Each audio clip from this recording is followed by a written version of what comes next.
प्रश्नकाल में आज बात होगी राजस्थान की सियासत के उस ध्रुव तारे की जो अपने स्टाइल और शर्तों पर सियासत करने के लिए पहचाने जाते हैं।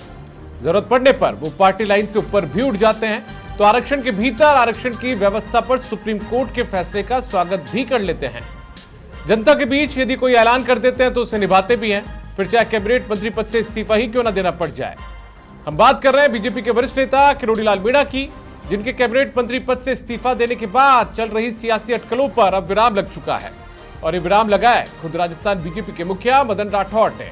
मदन राठौड़ ने कहा है कि किरोड़ीलाल मीणा ने भावनात्मक आधार पर यह कदम उठाया था, लेकिन उनका त्यागपत्र स्वीकार नहीं किया गया है। वो पद संभालेंगे भी और काम भी करेंगे।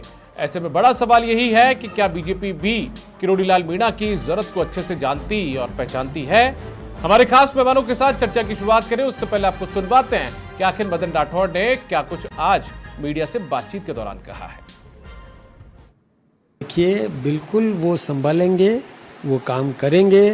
वो हमारे अनुशासित कार्यकर्ता हैं, वरिष्ठ कार्यकर्ता हैं, इसलिए वो कोई हमको संदेह करने की ज़रूरत नहीं है। वो उन्होंने जो किया उसका एक आधार था, एक भावनात्मक आधार था कि उन्होंने कहा कि यदि इस क्षेत्र से, उस जनता पर उनको पूरा भरोसा था, उस क्षेत्र की जनता की उन्होंने सेवा की है, वर्षों तक सेवा की है, तो उनको उम्मीद थी कि ये जनता तो मेरी बात को मानेगी। और जनता के सामने उन्होंने एक वायदा कर लिया था, तो उन्होंने ये अपना त्यागपत्र दिया था, जिसको स्वीकार नहीं किया गया है, स्वीकार करने वाले नहीं हैं। मेरी उनसे बात हुई है और निश्चित रूप से मैं उनको और भी मनाने में कामयाब होऊंगा, मुझे विश्वास भी है। वो साथ में जुड़ेंगे, राजस्थान के विकास में उनकी भूमिका है और वो भूमिका निभाएंगे।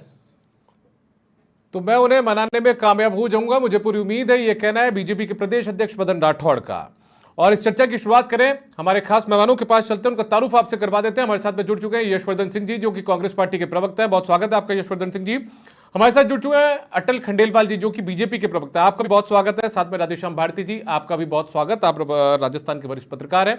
सबसे पहले अटल जी, मैं आपके पास आना चाहूंगा, क्या बीजेपी के लिए बहुत बड़ी सियासी मजबूरी किरोड़ीलाल मीणा है?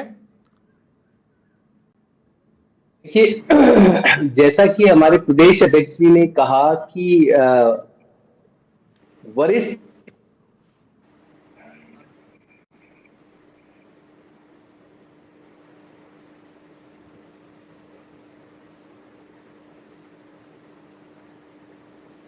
हेलो, आवाज आ रही है मेरी? जी, अब आपकी आवाज मिल रही है मुझे। हाँ, बेसिकली जैसा कि हमारे राजस्थान के अध्यक्ष जी मदन राठौड़ साहब ने कहा कि किरोड़ीलाल जी का राजस्थान के विकास में योगदान है, इसको कोई भी इस बात से ना नहीं कर सकता। अनुशासित है, वरिष्ठ हैं, भावनात्मक रूप से कभी कभी जनता के साथ वो अटैच हो जाते हैं और कुछ बात होती है वो मजबूती से कहते हैं। और वो पार्टियों की भी कई बार तो ये नहीं देखते कि भी वो किस पार्टी में है या क्या है, लेकिन वो एक बात कहते हैं कि भी यदि गलत कोई भी करेगा तो वो आवाज उठाएंगे और उनकी आवाज वास्तव में बुलंद है। इस बात में कोई दो बात है ही नहीं। वो वरिष्ठ भी हैं और राठौड़ साहब ने कहा कि भाई वो काम करेंगे, तो निश्चित रूप से मदन राठौड़ साहब की बात हुई होगी उनके साथ। और वो जहां तक बात है कि देखते हैं कि भी दोनों बड़े वरिष्ठ लोग हैं, तो वो कुछ ना कुछ वो कह रहे हैं राठौड़ साहब, तो शायद वो आगे काम करेंगे। नहीं, ठीक है, वो काम करेंगे, पद संभालेंगे। उम्मीद है मैं उन्हें मनाने में कामयाब हो जाऊंगा। तमाम बातें तो हमने भी सुनी, दर्शकों ने भी सुनी, आपने भी सुनी, लेकिन मेरा सवाल यह है कि वाकई में क्या बीजेपी की बहुत बड़ी जरूरत है किरोड़ीलाल मीणा? देखिए, मैं यही बोल रहा हूं कि भी आप जिस तरीके से जरूरत है और इस तरीके से बिल्कुल है, जो वरिष्ठ होता है, जिसके पास अनुभव होता है, उनकी जरूरतें भी होती हैं। हमेशा जरूरत रहती है, हर पार्टी को जरूरत रहती है। तो किरोड़ीलाल जी भारतीय जनता पार्टी राजस्थान के एक स्तंभ है और उसको सभी जितने भी कार्यकर्ता है वो मानते हैं इस बात को, और जनता भी मानती। ठीक है, चलिए, आप भी घुमा फिरा कर गोल मोल बात कर रहे हैं, खुलकर आप भी नहीं बोल पा रहे हैं। ठीक है यशवर्धन जी, मैं आपका रुख करना चाहूँगा। आप भी राजस्थान की सियासत को करीब से देखते हैं, समझते हैं। कितनी बड़ी मजबूरी या कितनी बड़ी जरूरत बीजेपी के लिहाज से आपको लगती है किरोड़ीलाल मीणा की? दीपक जी, पिछले कई दिनों से, खासकर पिछले 48 घंटों से राजस्थान में लगातार बरसात हो रही है। जयपुर में राजधानी की आप स्थिति देख रहे हैं, करीब 25 लोग काल कवलित हो चुके हैं। और इस वक्त राजस्थान के पास आपदा प्रबंधन के जो मंत्री हैं वो अपना इस्तीफा दे चुके हैं। ये लोग उसको स्वीकार नहीं कर रहे हैं। असल में जनता की आपदा की जगह ये अपनी पार्टी की आपदा प्रबंधन कर रहे हैं। इनको जनता से कोई मतलब नहीं है। ये जो वो उठे हुए हैं, ये मनाने लगे हुए हैं, वो दिल्ली जाकर मना कर आए, ये कह रहे हैं मैं मना दूंगा। एक नए किरदार मदन राठौड़ साहब अभी भी आए कि मैं मना दूंगा। भाई आपका ये जो रूठना मनाना है ये चलता रहेगा। आप कम से कम किसी और को मंत्रालय दीजिए, कम से कम जनता को रिलीफ तो मिले। तो यहाँ तो इनका अलग ही चल रहा है, इनको जनता से कोई मतलब नहीं। तो ये बहुत गंभीर बात है, बहुत गंभीर बात है कि आप अपनी पार्टी का अलग से जो भी कोई आपका प्रबंधन है उसको करते रहिएगा। कम से कम किसी को मंत्री तो बनाइए इसका, अगर वो नहीं मानने को तैयार है तो। 1 महीने से ये सब चीज चल रही है, 1 महीने से कर नहीं पाए, अब नए कोई कह रहे हैं मैं मना लूंगा। साहब ये क्या है? अगर कोई व्यक्ति नहीं पद पे रहना चाहता है तो उसको पद मुक्त कीजिए। आपदा प्रबंधन, कृषि, बड़े बड़े पब्लिक रिड्रेसल, ग्रीवांस रिड्रेसल, जनता की जो जनसुनवाई है उसका विभाग किरोड़ी जी के पास में है। जनता इधर उधर भटक रही है, पहले ही इनसे डिलीवरी नहीं हो रही, पूरी सरकार फेल हो चुकी है। अब ऊपर से ये और सारा काम हो रहा है। तो हमारी तो एक ही मांग है कि आपका ये जो आपका घरेलू मामला है इसको घर में सुलझाइए, कम से कम जनता को तो परेशान मत कीजिए। ठीक है राधेश्याम भारती जी, आपकी प्रतिक्रिया। सर मेरा सवाल देखिए आपसे भी वही है, आप किस तरीके से देखते हैं एक विश्लेषक के तौर पर, एक पत्रकार के तौर पर, कि वाकई में एक बड़ी जरूरत बीजेपी के लिहाज से यहाँ पर किरोड़ीलाल मीणा की पार्टी को है। इसी चक्कर में उनकी मान मनोबल का जो सिलसिला है लगातार चल रहा है, अब खुद प्रदेश अध्यक्ष को इस पूरे मामले में कूदना पड़ा है बीच में। देखिए दीपक जी, इसमें तो कोई दो राय नहीं है कि किरोड़ीलाल मीणा राजस्थान की राजनीति में एक बड़ा चेहरा है। जैसा प्रदेश अध्यक्ष जी ने कहा कि वो पार्टी के वरिष्ठ कार्यकर्ता है, वफादार कार्यकर्ता है। अब इसमें कितनी सच्चाई है ये तो आप जानते हैं। वो बीच में एक बार खुद नई पार्टी का बना चुके हैं बीजेपी को छोड़ करके, तो वो वफादार कार्यकर्ता है। ये यहाँ थोड़ा सा देखिए शक होता है, क्योंकि वो पार्टी पहले छोड़ चुके हैं, अपनी नई पार्टी का गठन कर चुके हैं। वो सफल नहीं हुई तो उसके बाद वापस भाजपा में आए। नहीं वो लेकिन इसमें तो राधेश्याम भारती जी एक व्यक्तिगत अदावत का भी तो मामला था। दीपक जी आप देखिए, मैं आ रहा हूँ, जो असली मुद्दा है कि भाजपा को उसकी क्या कितनी जरूरत है, बात आज की ये है। तो मैं वो उसी पे आ रहा हूँ कि आप लोकसभा के जो चुनाव हुए उसमें देखिए, दौसा, आपके करौली, धौलपुर, भरतपुर, उधर की 4 सीटें, टोंक, सवाई माधोपुर, वो सारी सीटें कांग्रेस के खाते में गई। तो वहां जो जुगलबंदी है, सचिन पायलट की, मुरारी लाल मीणा की, हरीश मीणा की जो जुगलबंदी है, उसमें भारतीय जनता पार्टी की जो जातीय राजनीति वो घुटने टेकती नजर आ रही है, वो बिल्कुल कमजोर पड़ चुकी है। इसी बात को लेकर के किरोड़ीलाल मीणा ने कहा था कि यदि मैं इधर से हार जाऊंगा तो मैं जो है राजनीति छोड़ दूंगा, इस्तीफा दे दूंगा। अब जो स्थिति पैदा हो चुकी वहां पर, शायद हो सकता है मदन राठौड़ नया जातीय समीकरण उनके दिमाग में कोई हो, क्योंकि मीणाओं की और राजपूतों की देखिए कभी से जो है आपस में उनका तादात्म्य रहा है। अब जो है, इसलिए अब जैसे ये प्रदेश अध्यक्ष बने हैं मदन राठौड़, तो हो सकता है इनको उम्मीद है कि उस दृष्टि से ये कोई नया समीकरण बैठा ले और उनसे एक समझाइश कर लें, पैदा कर लें, और उनको वापस जो है इस्तीफा उनका वापस हो जाए। इस तरह का कुछ इन्होंने जरूर करना तो पड़ेगा, क्योंकि भारतीय जनता पार्टी आप देखिए कि उसके पास अब कोई दूसरा विकल्प नहीं है। जब तक नया कोई चेहरा मीणा समाज का उनके हाथ में नहीं आएगा तब तक भारतीय जनता पार्टी पूरे इस पूर्वी राजस्थान में साफ हो जाती है। तो इसलिए उनकी इस समय जरूरत है और इसके जरूरत के मद्देनजर भारतीय जनता पार्टी को जो कुछ वो कर सकते हैं करना पड़ेगा। इसके अलावा ठीक है अटल जी, ठीक है, मैं राधेश्याम भारती जी वापस आऊंगा आपके पास में। अटल जी देखिए, राधेश्याम भारती जी जिस बात का जिक्र कर रहे हैं, पूर्वी राजस्थान में क्या वाकई में आपका समीकरण गड़बड़ा गया? ये बात किसी से छुपी भी है नहीं, क्योंकि जिस तरीके से लोकसभा चुनाव में परिणाम सामने है, जिसकी वजह से किरोड़ी लाल मीणा ने इस्तीफा भी दिया, वो अलग बात है। लेकिन पूर्वी राजस्थान, ये पूरा इलाका, चाहे सवाई माधोपुर का और टोंक का इलाका मान लीजिए, हालांकि पूर्वी राजस्थान में वो नहीं है, लेकिन भरतपुर, करौली, दौसा, ये तमाम वो क्षेत्र जहां पर आपके पास में मीणा समाज के एक पहचान के तौर पर किरोड़ी लाल मीणा के अलावा कोई बड़ा नेता है नहीं।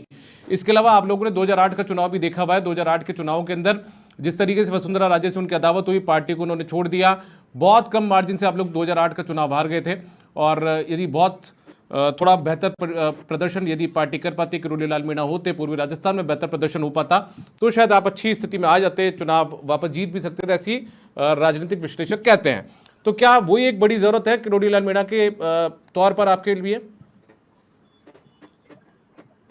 पहले तो आप ऐसे समझिए कि ये जरूरत है ना, भारतीय जनता पार्टी उन जरूरतों से ऊपर उठ चुकी है। बहुत बार पता नहीं कितने कयास लगाए कि इसके बिना नहीं चलेगी, उसके बिना नहीं चलेंगे, ऐसे नहीं चल पाएंगी, लेकिन कितने ही स्टेट्स में और कितनी जगह पे संगठन, ये भारतीय जनता पार्टी है जिसने ये बताया कि संगठन सबसे बड़ा है हर किसी को, और कोई भी भारतीय जनता पार्टी का सिपाही है, कार्यकर्ता है, वो इस गलतफहमी में नहीं रहता।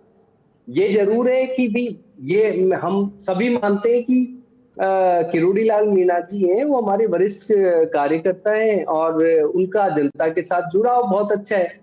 विधानसभा की जहां तक बात करते हैं तो आप देखिए, आप दौसा के अंदर 4 सीटें निकली थी ना, इस बार इसी बार निकली थी। तो ठीक है, लोकसभा के अंदर बहुत सारी बातें अलग हो जाती हैं, बहुत सारी चीजें हमें पता है कि वहां पर क्या क्या इश्यूज खड़े हुए और उसका कितना इश्यूज है वो केवल बरगलाने वाले हैं और क्या वास्तविक इश्यूज है, उन सबकी समीक्षा हो चुकी है।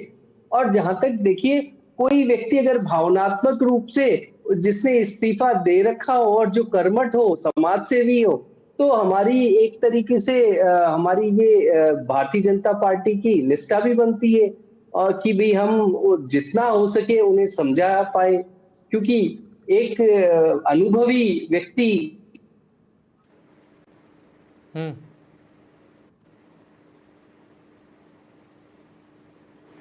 है ना, एक अनुभवी व्यक्ति मिलना भी आसान काम नहीं है ना। तो ये सारे कारण है। बाकी आप इस बात को मतलब भारतीय जनता पार्टी के केस में तो कम से कम आप, ठीक है, चलिए मैं मेरे शब्द वापस ले लूंगा, मैं मेरे शब्द वापस ले लूंगा। अटल जी मैं मेरे शब्द वापस ले लूंगा, मेरे शब्द वापस ले लूंगा। जरूरत को लेकर आप बता दीजिए, जरूरत है कि नहीं है? नहीं, बिल्कुल जरूरत है, बिल्कुल जरूरत है। आपने 2 बार टोका कि जरूरत शब्द का इस्तेमाल, जरूरत शब्द का इस्तेमाल, इसलिए पूछ रहा हूं, जरूरत है ना?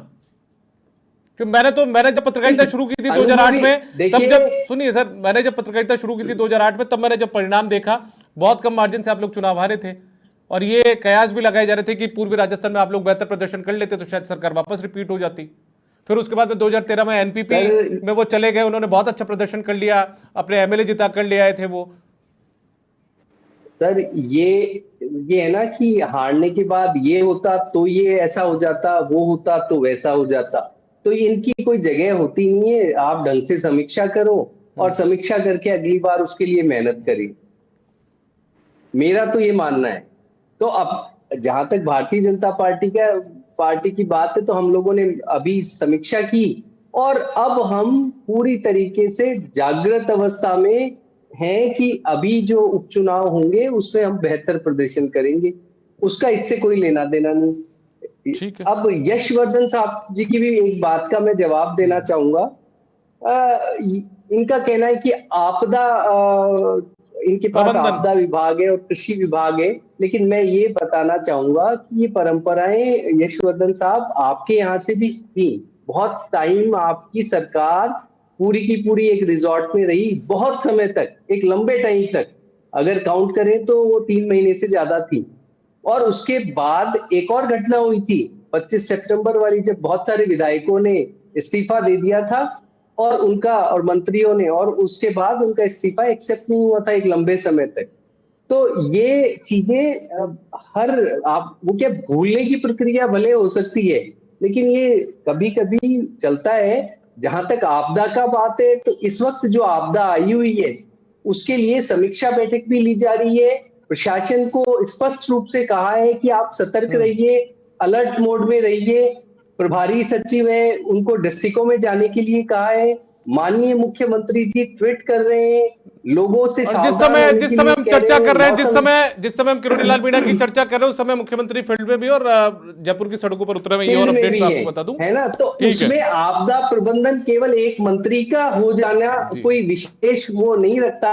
इंपॉर्टेंट है कि सारे इस ऐसी आपदा के समय में सारे ही लोग जनता के साथ जुड़े रहे, जनता भी जुड़ी रहे, मुख्यमंत्री जी खुद लीड कर रहे हैं, सारा प्रशासन। यशवर्धन जी के पास यशवर्धन जी के पास चलते हैं। यशवर्धन जी, जिस तरीके से आप लोगों ने एक बड़ा डेंट दिया बीजेपी को, 25 सीटें जीतने में बीजेपी कामयाब नहीं हो पाई, आप लोगों ने बेहतर प्रदर्शन किया, क्या उसके बाद में स्थितियां पलटी है? उसके बाद में हृदय परिवर्तन बीजेपी का हुआ किरोड़ी लाल मीणा को लेकर, या उपचुनाव जो सामने है उसको लेकर? दीपक जी, इनका हृदय चाहे किसी भी तरीके से परिवर्तित हो, अगर आपने अटल जी की पूरी बात सुनी हो तो भारतीय जनता पार्टी से बाहर निकलने को तैयार नहीं। राजस्थान सरकार, राजस्थान की जनता परेशान है कि नहीं, उसको डिलीवरी हो कि नहीं, हो रही है कि नहीं, उससे कोई मतलब नहीं। केवल भारतीय जनता पार्टी, इनको केवल अपनी पार्टी का आपदा प्रबंधन करना है। और अभी ये कह रहे थे कि गहलोत सरकार के वक्त रिजॉर्ट में थे, तो केवल गहलोत सरकार नहीं, पूरे भारत में नरेंद्र मोदी और अमित शाह ने ऑपरेशन कमल चलाया हुआ है। यानी कोई भी दूसरी ऑपोजिशन की कोई सरकार हो, उसको पैसे दो, उसके विधायकों को खरीदो, सरकार गिराओ, उस जनता से कोई लेना देना नहीं है इनको। तो इसलिए आपका जो ऑपरेशन कमल था वो यहाँ विफल हो गया। इसलिए बार बार फ्रस्ट्रेशन आता है बार बार आप लोगों की बातों में कि हम राजस्थान में सरकार क्यों नहीं गिरा पाए, जबकि महाराष्ट्र में हमने गिरा दी, छत्तीसगढ़ में आपने गिरा दी। तो ये आपका जो शगल था वो यहाँ नहीं चला और आपने खूब परेशान किया, राजस्थान की जनता को भी खूब परेशान किया उसके चलते। तो ये जो सीटें कम हुई आपकी, जो आप ये बार बार कह रहे हो ना, जेपी नड्डा जी ने भी यही बात कही थी कि अब आरएसएस की हमें कोई जरूरत नहीं है, भारतीय जनता पार्टी बहुत मजबूत हो गई। अब आप यहाँ कह रहे हो कहाँ किरोड़ी लाल मीणा जैसे कार्यकर्ता आते जाते रहते हैं, भारतीय जनता पार्टी है, उसको कोई फर्क नहीं पड़ेगा। तो फर्क तो संगठन का और व्यक्तियों का सबका पड़ता है। और चलिए, आप जो भी आपका मैनेजमेंट है आप उसको छोड़िए, आप तो इस आपदा प्रबंधन विभाग को किसी सक्षम व्यक्ति को दीजिए। जब तक किरोड़ी लाल जी नहीं मानते हैं या वो हट उसके किए हुए, और मुझे जो लगता है दीपक जी, उनको तो पद छोड़ना ही था। पहले उन्होंने कहा कि मैं दौसा की सीट अगर हार गए तो मैं पद छोड़ दूंगा। उसके बाद में उनको लगा कि नहीं, केवल दौसा नहीं, उन्होंने कहा 7 लोकसभा को अगर कोई भी सीट हार गए तो मैं पद छोड़ दूंगा। तो उनको पद छोड़ना ही था। अगर उन्होंने छोड़ दिया है और आपकी पार्टी को कोई फर्क नहीं पड़ता है तो पद मुक्त होकर दूसरे किसी व्यक्ति को दे दीजिए। इस जनता को क्यों परेशान कर रखा है आप लोगों ने? ठीक है यशवर्धन जी, अब आपने इतनी बात कर दी तो मेरे जहन में भी एक सवाल है, मैं आपको थोड़ा अतीत में ले चलता हूँ, 11 से 12 साल पहले। यही किरोड़ी लाल मीणा आपकी गहलोत सरकार की शोभा बढ़ाया करते थे 2008 से लेकर 2013 के बीच में, मतलब इनकी पत्नी बढ़ाया करती थी, गोलमा देवी, वो सरकार में मंत्री थी, उन्होंने भी मंत्री रहते हुए इस्तीफा दे दिया था। आपके तत्कालीन मुख्यमंत्री अशोक गहलोत ने भी इस्तीफा स्वीकार नहीं किया था। सरकार में मंत्री रहने के बाद सांसद पति के साथ वो जयपुर के सिविल लाइंस फाटक पर धरने पर बैठ जाया करती थी, लेकिन आप लोग इस्तीफा स्वीकार नहीं करते थे सर। देखिए, हमारी तो अल्पमत की सरकार थी और अल्पमत की सरकार की बहुत सारी मजबूरियां होती हैं। जैसे अभी इनके लिए नीतीश कुमार और टीडीपी इनके लिए मजबूरी बन गए हैं, वैसे हमारी अल्पमत की सरकार थी। हमें किसी भी तरीके से सभी व्यक्तियों को साथ लेकर चलना था। हमारे में कोई घमंड नहीं था ऐसा कि कोई आए चाहे जाए, हमारे कोई फर्क नहीं पड़ता। हम तो ये कहते हैं हमारे लिए एक एक विधायक बहुत इंपॉर्टेंट था, क्योंकि जो इनके केंद्र में जो अब तो 2014 के बाद तो पूरा चरित्र ही बदल गया। हालांकि उस वक्त ऐसी इतनी बड़ी थ्रेट नहीं थी, लेकिन फिर भी हमें एक एक विधायक को समेट कर रखना था कि हमारी ये सरकार चलते रहे, हम जनता के लिए काम करते रहे। लेकिन सर ठीक है, वो विषय से भटक जाएंगे वैसे तो हम, लेकिन आपके भी सरकार बचाने के लिए बहुत सारे खेल तो आप लोगों ने कब नहीं खेले थे, पूरे के पूरे विधायक दल को ही आप ले उड़े थे बसपा के 2-2 बार। खैर आगे बढ़ते हैं, राधेश्याम भारती जी भी हमारे साथ जुड़े हुए हैं। राधेश्याम भारती जी, ये जिस तरीके से लोकसभा के चुनाव सामने आए हैं और सामने उपचुनाव भी कुछ सीटों पर है, क्या उसका असर देखने को मिल रहा है ये इतना मान मनोबल जो की जा रही है? देखिए, ये तो निश्चित तौर पे है, उपचुनाव है, और किरोड़ लाल जी यदि नहीं माने तो उसका असर तो होगा ही, इसमें क्या गलत है। और वैसे भी फिर अभी जैसे अटल जी देखे जो समीक्षा कर रहे थे विधानसभा चुनाव की, कि विधानसभा चुनाव में हमारे को वहां विजय मिली, और इनका कहना सही है, गलत नहीं कह रहे हैं, सफलता मिली, निश्चित रूप से मिली, लेकिन उसका कारण भी जानना जरूरी है। उसका मुख्य कारण ये था कि उस समय अशोक गहलोत और सचिन पायलट के बीच अदावत थी, सबको जो वो जग जाहिर थी, तो सारी कमान तो विधानसभा चुनाव में गहलोत के पास थी, और सचिन पायलट हाशिए पर थे उस समय। लेकिन उसके बाद लोग से जब सरकार नहीं बनी कांग्रेस की, तो निश्चित रूप से कांग्रेस के में भी सचिन पायलट फिर वापस से असरदार दिखने लगे, और उसी का नतीजा था, उनकी रणनीति का ये परिणाम देखने को मिला कि लोकसभा के इसमें चुनाव में उन्होंने वहां हरीश मीणा के रूप में, मुरारीलाल मीणा के रूप में नई जुगलबंदी की, जो जातीय समीकरण नए बनाए, उसमें भारतीय जनता पार्टी पिछड़ करके एकदम जो है हाशिए पर चली गई, और उसी के मद्देनजर ये सारी राजनीति अब सामने आ रही है, क्योंकि अभी भी कोई विकल्प नहीं है। आप देखिए, किरोड़ी लाल जी को एक तरफ हटा दीजिए, फिर भारतीय जनता पार्टी का वहां क्या है, यानी गुर्जर और मीणा, ये एक इनका गठबंधन जिधर रहेगा वो चुनाव जीत जाएंगे। तो यदि सचिन पायलट गुर्जरों का नेतृत्व करते हैं, तो दो नए ये चेहरे हरीश मीणा और मुरारीलाल मीणा के रूप में जो उभर गए हैं और जो शक्तिशाली बन गए हैं, देखिए अब इनकी जुगलबंदी में भारतीय जनता पार्टी को कोई ना कोई तोड़ तो निकालना पड़ेगा। यदि नहीं निकालती है तो उपचुनाव सर पे, अब उपचुनाव में सीधा असर इसका देखने को मिलेगा। तो इसलिए ये भारतीय जनता पार्टी की इस बार अभी फिलहाल मजबूरी है, और जो जल्दी से मुझे लग नहीं रहा कि कोई समाधान निकलेगा। किरोड़ी लाल जी के अलावा इनके पास कोई चेहरा नहीं है, इसलिए समाधान क्या निकलेगा। और वहां पर अकेले लाल जी मीणा क्या करेंगे बताइए आप, क्योंकि बराबर के गुर्जर मतदाता हैं, और वो जब एक उधर मिल जाएंगे तो फिर भारतीय जनता पार्टी को देखिए वहां हार का मुंह देखना पड़ सकता है। अभी पूर्वी राजस्थान में भारतीय जनता पार्टी की ताकत कम दिखती है। दीपक जी, हकीकत ये है, इसी के नजर किरोड़ी लाल जी की कीमत है, और उसकी पार्टी में उनकी जरूरत रहेगी, कोई गलत नहीं है इसमें। ठीक है अटल जी, क्या जो बातें यहाँ पर राधेश्याम भारती जी कर रहे हैं उसको मैं आगे बढ़ाते हुए कह देता हूँ, क्या वाकई में एक मीणा समाज में एक नए नेताओं के तौर पर या उस पूर्वी राजस्थान में नए क्षत्रप के तौर पर कांग्रेस पार्टी के दो सांसद उभर कर सामने आ रहे हैं, और वो कहीं ना कहीं एक बड़ी चुनौती बीजेपी के लिए बनकर साबित हो सकते हैं? देखिए, भारतीय जनता पार्टी कार्यों के आधार पे आगे जाती है, वो ये छत्रप और इन सब में हमारा कोई विश्वास नहीं है, न पहले था न अब है। और जहां रही बात, हमारे पास बहुत सारे गुजर नेता उधर भी हैं, और बहुत सारे अगर ये बोलते हैं तो जातिगत बहुत सारी जो सीट्स हैं उसमें हमारे बहुत सारे इस तरह के नेता भी हैं। तो ये बात कहना कि भी केवल किसी नाम की वजह से ही सारे वोट आ जाते हैं या चले जाते हैं, वो हम लोगों का तो ऐसी प्रैक्टिस में है नहीं।